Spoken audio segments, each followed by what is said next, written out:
Sifa mtu wa Mungu. Najua unanisikiliza, wewe mama, wewe baba. Kuwa tayari kupokea ujumbe wa kiprofeti kwenye maisha yako. Biblia inasema prophet ni voice, prophet ni jicho.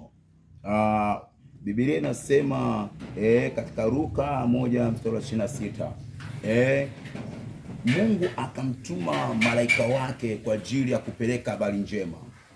Aende kwa mwanawali bikira ambaye anaitwa Mariamu. Kwa nini alipeleka habari njema? Kwa habari ya kuzaliwa kwake Yesu Kristo. Nami natangaza habari njema kwenye maisha yako. Huu ni mwezi wa 6, tunaingia mwezi wa 7. Natabiri habari njema kwenye maisha yako.